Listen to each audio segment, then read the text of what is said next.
So we're almost done with the routing now.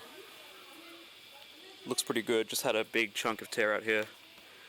We can say I've glued it back on, so now I have to wait 24 more hours for it to cure before I can finish that corner off.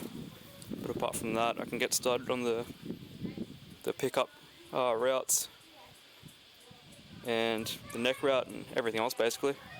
Give the edges a round over. So I guess we'll do that tomorrow.